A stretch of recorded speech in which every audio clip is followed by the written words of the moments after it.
Today, I'm going to explain why the Fujifilm XF 56 f1.2 RWR is my go-to lens for street photography. And not just technically, but creatively, emotionally, and artistically.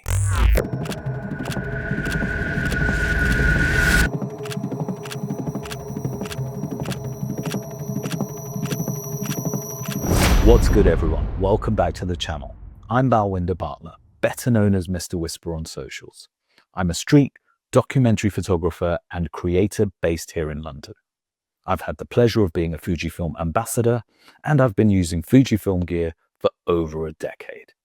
And during that time, there's been certain bits of kit which have really stood out to me, like the 56. So I'm glad I finally found the time to make this review.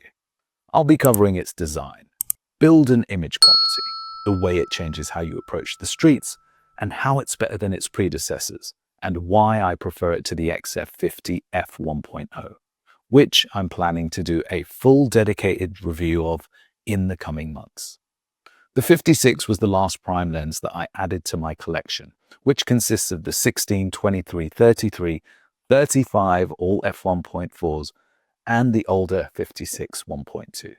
However, the new 56 very quickly became my favorite.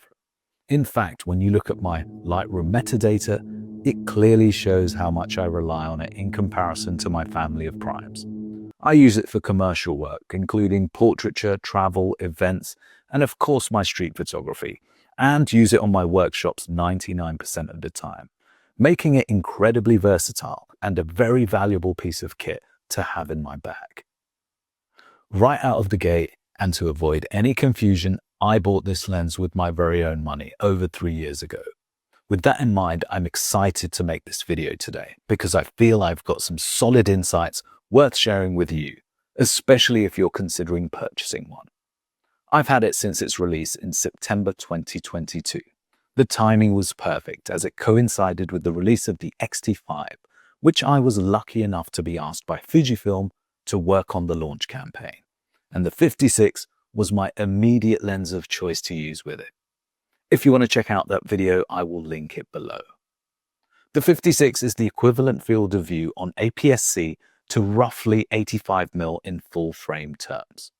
Now, if that doesn't mean anything to you because you're new to photography and still learning about the fundamentals of focal lengths and how aperture affects your images, I'd suggest checking out DSLR Photography Part 2, Understanding Lenses, Focal Length and Shooting by Photo Essentials x Justin Bridges on Skillshare. It's a great in-depth class to get your head around understanding what focal lengths will work best for your style of photography. It's something I really wish I had learned at the beginning of my photography journey.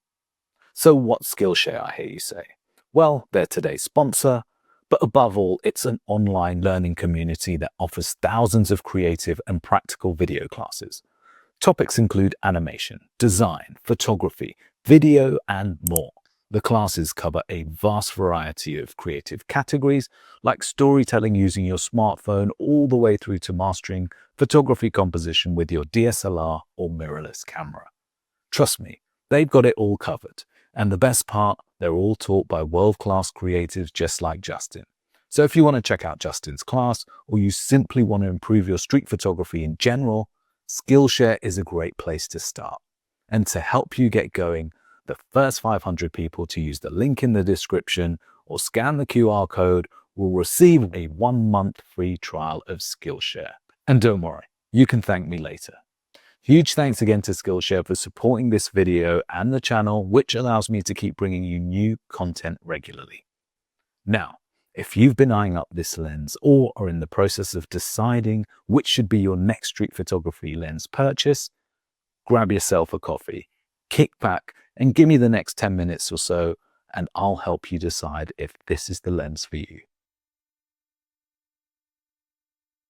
The 56 1.2 is a lens that feels immediately purposeful when you pick it up. From the moment your fingers touch its all-metal barrel, you can tell this isn't a light bargain bin optic. It has a satisfying feel, reassuringly solid without being unnecessarily heavy. And every control feels like it's been calibrated with intention. The aperture ring clicks with a firmness that isn't too loud but gives clear tactile feedback. And the focus ring turns with a smooth, precision-engineered feel that makes manual focus a genuine pleasure when you want to slow down and really craft the shot. This lens also stands out because it's weather-resistant. The WR designation isn't just marketing. It means the lens has seals and construction built to shrug off rain, wind, and dust. For street photographers, especially for those who shoot in unpredictable conditions or like to be out late into the evening, like yours truly, that peace of mind matters. You don't have to worry about a sudden downpour because this lens feels like it was designed to go everywhere you do. But it's worth being honest about its size. At first glance, the 56 is slightly larger when compared to other classic XF street primes, like the 16, 23, or 33 f1.4s. When you're walking crowded streets or trying to be unobtrusive, that size can feel like a limitation. It's not the kind of lens you can casually wield without announcing your presence a little more than you might like. Yet the bigger build isn't wasted space. Opening up to f1.2, and let's be clear, that's an impressively wide aperture that gives you a creative range that no other lens in the Fuji ecosystem can match. The separation it creates between subject and background and the character it ejects into low-light scenes make it worth every millimeter of extra size. In practical use, the lens bulk becomes a trade-off you're glad to make because of what it allows you to do with light, depth, and compression. In everyday handling, the lens balances well on Fuji bodies like the XT, XH, and X Pro series. You feel its presence, but not in a way that ever becomes unwieldy. Instead, that presence becomes part of your creative intent. There's a psychological effect using a lens that feels robust and purposeful. It changes how you approach shooting, and while it may be a bit more conspicuous than smaller street lenses, the design and build quality of the XF56 make it clear that this is a tool for photographers who care about image quality and control just as much as portability. A couple of tips for you. I always use a lens hood, more for protection than anything else. However, it's not the standard Fuji hood that comes in the box, as that makes the footprint even larger. I always replace all my prime lens hoods with a third-party square-shaped hood, which are far more discreet, more aesthetically pleasing, and most importantly, do a great job of protecting the glass. Also, I regularly clean my lenses using this great little kit by VSGO. I'll link the hoods and cleaning kit below if you want to check them out. And after 3 years of solid use in all weather conditions all around the globe, it's still in great condition, which is certainly a testament to its build quality. So I'm probably most well known for my low-light street photography. Therefore, you'd think, by looking at the spec sheets, the XF 50mm f1.0 should be a no-brainer. However, on the few occasions that I've tested it out, I've found that the autofocus was a little too slow, and it was just a little bit too big for me personally. But in its defense, I think it would be ideal for studio scenarios, and when it does hit the mark, I don't think you can get better image quality from any other X-mount Fuji lens. Similarly, the 56 RWR represents a notable upgrade to its predecessor, and two areas where that evolution really counts are autofocus performance and weather sealing. Autofocus on the new WR version is both quicker and more consistent, especially in challenging street photography conditions, like low light or rapidly changing scenes, where the older model could sometimes hesitate or hunt a bit when you needed a decisive moment. The WR's autofocus feels more confident and responsive, meaning you're more likely to capture the moment rather than watching it slip by. Also, it's worth mentioning the 56 f1.2 is optimized to work best with 40 megapixel X-trans sensors, particularly the XH and the XT series, and any of the newer camera releases that share these specs. These higher resolution sensors fully leverage the lens's improved optical performance, delivering exceptional sharpness even wide open at f1.2. This is where I'll let the lens speak for itself.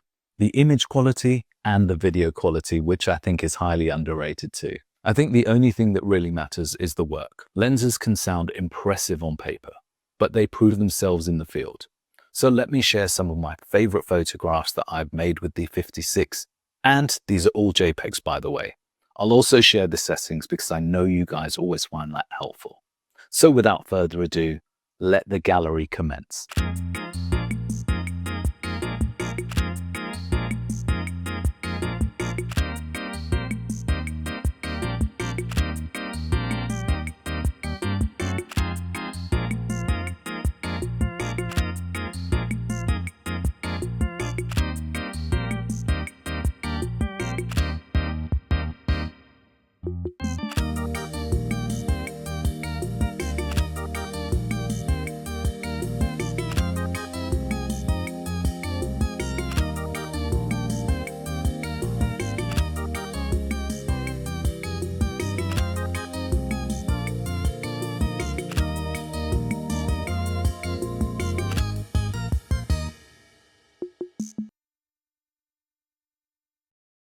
Most people buy this lens because it's F1.2 and think creamy bokeh.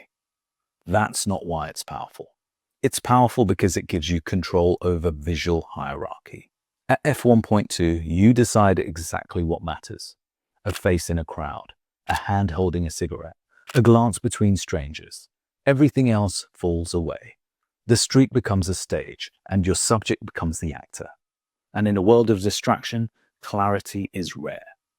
The 56 forces you to make decisions. It forces you to edit in camera. You're not just photographing the street, you're selecting from it.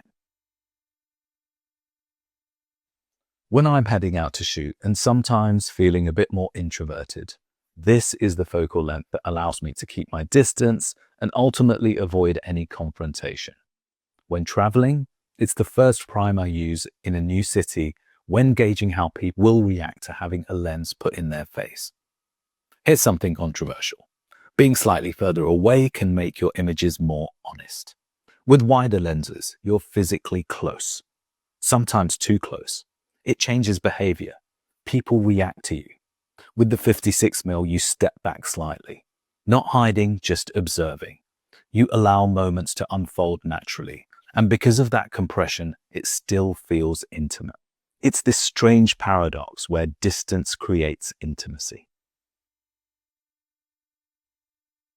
Every focal length changes how you see and think. 23mm makes you think about context. 33mm makes you think about balance. 56mm makes you think about emotion. You start scanning for gestures, expressions, micro moments. You look past the obvious and into the psychological. And that's where street photography becomes art, not documentation, interpretation. Did you know Saul Leiter was known for favoring longer focal lengths, particularly 85mm through to 150mm lenses, which he used to compress scenes, create abstract compositions, and isolate subjects. This approach contrasted with the prevailing street photography trend of the time, where people used wider angle lenses like the 35mm. He often shot with a Leica 35mm camera paired with telephoto lenses, and his use of these longer focal lengths allowed him to capture intimate, layered images through reflections, doorways, and obscured views. Is this lens traditional for street photography? Maybe not. Is it the most creatively powerful lens you can use for isolating emotion, shaping light, and turning everyday streets into something cinematic? For me, absolutely. If I had to choose just one lens to shoot with for the rest of my days, this currently would be it. The Fujifilm XF 56 f1.2 RWR isn't just a portrait lens. It's a storytelling lens that's just as comfortable on the streets as it is in studio settings. If you shoot at night like I do, especially in places like London or any dense urban city, that compression turns chaos into design. You're not documenting the street anymore, you're sculpting it. And if you've ever tried stepping away from wider focal lengths and embracing compression, you might discover that the streets look very different at 56mm. Let me know in the comments if you have any 56mm related questions that I didn't cover in the video. Perhaps you've already got this lens, so I'd love to hear your thoughts about it. Or which is your favorite focal length to shoot street with and why? If you found today's video useful, hit that like, subscribe, and notification bell, which is all I ask in return for making these videos, and truly helps support the channel moving forward. I've got plenty of more photography tips and reviews in the works, and don't forget, you're always welcome to come say hi and follow along on my Instagram for more frequent and short form content. If you're still here, thanks for sticking around. Take care, stay curious, and I'll see you in the next one. Mr. Whisper over and out. Peace.